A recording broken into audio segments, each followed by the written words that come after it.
రాష్ట్ర రాజధానిగా అమరావతికి చట్టబద్ధత కల్పిస్తూ పార్లమెంట్లో బిల్ పాస్ కావడంతో గంగమ్మ గుడిలో టీడీపీ నాయకుల పూజలు.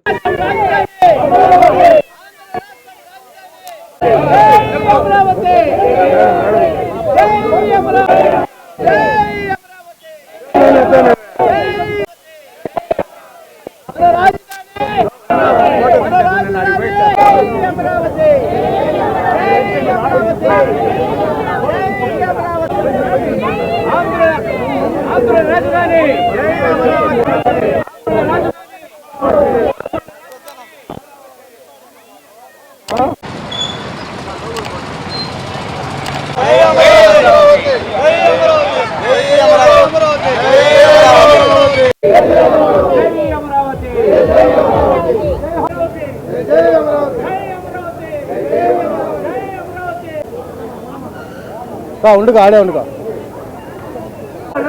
వాళ్ళు ఎప్పుడు అంటే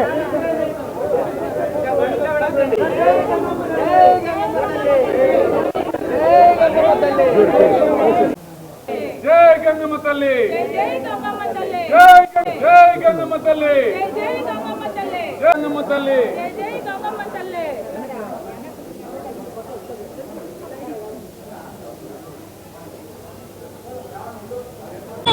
ఈరోజు ఆంధ్రప్రదేశ్ రాష్ట్రానికి ఏకైక రాజధాని అయినటువంటి అమరావతిని సాధించినటువంటి ఘనత మన ముఖ్యమంత్రి వర్యులు శ్రీ నారా చంద్రబాబు నాయుడు గారు, ఉప ముఖ్యమంత్రి పవన్ కళ్యాణ్ గారు, యువ మంత్రి వర్యులు నారా లోకేష్ బాబు గారి యొక్క కష్టం ఈ రోజున ఫలించింది అనడానికి ఎలాంటి సందేహం లేదు.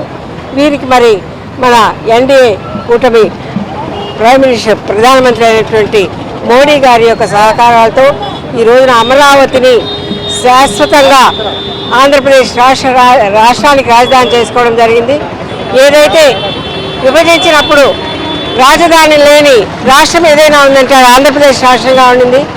మరి అటువంటిది గత ప్రభుత్వం ఆంధ్రప్రదేశ్ రాష్ట్రాన్ని రాజధానిని నాశనం చేయాలంటే ముఖ్యమంత్రి గారు ఒక పట్టుదలతో, ఆయనకున్నటువంటి ఒక అనుభవంతో, ఆయనకున్నటువంటి ఒక విజన్తో ఈ రోజున ఒక శాసనం చేసి అమరావతి ఏకైక రాజధాని, ఆంధ్రుల రాజధాని అని ఈరోజు ప్రపంచవ్యాప్తంగా కూడా వేణువుల ఓడుకుంటున్నారు.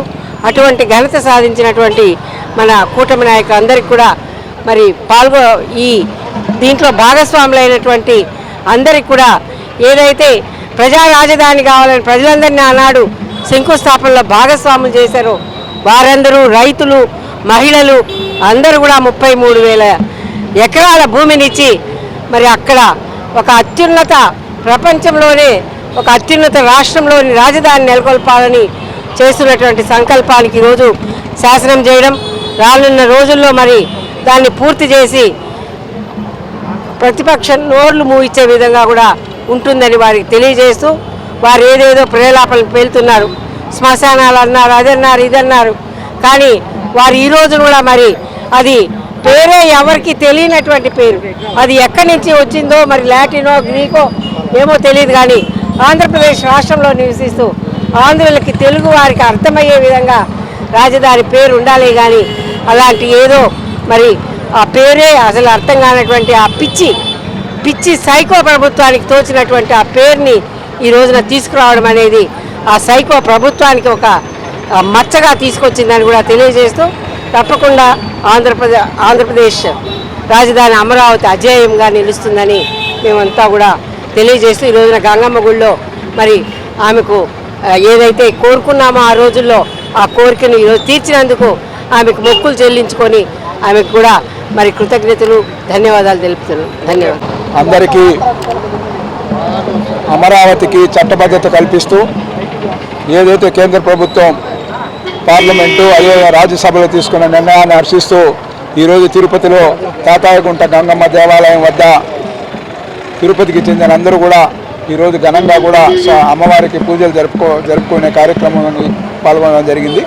అదేవిధంగా ఒకసారి చూస్తే ఏదైతే రైతులు అమరావతి రైతుల యొక్క ఆకాంక్ష అంటామా లేకపోతే చంద్రబాబు నాయుడు యొక్క పట్టుదలతో ఏ విధంగా ఈ రాష్ట్రానికి గతంలో ముఖ్యమంత్రిగా పనిచేసిన జగన్మోహన్ రెడ్డి ఏ విధంగా 3 రాజధానుల పేరుతో ఇబ్బంది పెట్టాడో రాష్ట్ర ప్రజల్ని, ఇక్కడ విభజనైన ఈ రాష్ట్రాన్ని ఒక విధంగా ఆనాటి కాంగ్రెస్ ప్రభుత్వం ఇబ్బంది పెడితే విభజన అయిన తర్వాత జగన్మోహన్ రెడ్డి ఏ విధంగా ఇబ్బంది పెట్టారో చూసాం. రాజ్యసభ కానీ పార్లమెంట్లో కానీ అన్ని రాజకీయ పక్షాలు కూడా ఏకకంఠంతో కూడా అమరావతి రాజధానికి అందరూ కూడా బాసటగా నిలిచి తమ హర్షాన్ని తెలియజేస్తే జగన్మోహన్ రెడ్డి వైసీపీ మాత్రమే దీన్ని వ్యతిరేకిస్తూ బాయ్కట్ చేయడాన్ని తీవ్రంగా పరిగణిస్తూ ఉన్నాం. అదే కాకుండా ఈరోజు తిరుపతిలో మనం చూస్తే ఒక పక్క రాష్ట్ర వ్యాప్తంగా గత 2-3 రోజులుగా కూడా అమరావతి ఏదైతే రాజధానికి చట్టభద్రత కల్పించినందుకు రాష్ట్ర వ్యాప్తంగా కూడా వేడుకలు జరుగుతూ ఉంటే దాన్ని సహించలేక ఈరోజు కొంతమంది వైసీపీ శ్రేణులు ఈరోజు తిరుపతిలో ఇక్కడనే వేరే విధంగా దీన్ని డైవర్ట్ చేయడం అనేది దీన్ని తీవ్రంగా కూడా ఇది కరెక్ట్ కాదు.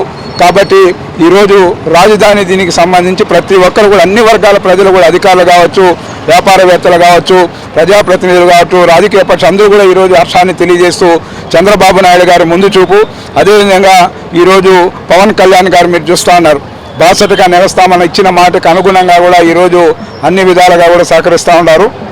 అదేవిధంగా నారా లోకేష్ యువగలం పాదయాత్రలో ఆయన చేసిన హామీలు ఏవైతే ఉన్నాయో దాని ప్రప్రదంగా కూడా రాజధాని అమరావతి ఉంటుందనే దిశగా నారా లోకేష్ గారు చెప్పడం, నిన్న రాజ్యసభలో జరుగుతున్న చర్చల్లో కూడా ఆయన పూర్తి స్థాయిలో కూడా ఆయన పాల్గొనడం జరిగింది. ఈ విధంగా రాష్ట్రం కోసం అహర్నిశలు కష్టపడుతున్న చంద్రబాబు నాయుడు గారిని, లోకేష్ గారిని, పవన్ కళ్యాణ్ గారిని, ప్రధానమంత్రి గారిని ప్రజలందరూ కూడా ఆశీర్వదించాలి, అండగా ఉండాలని కూడా కోరుకుంటాం.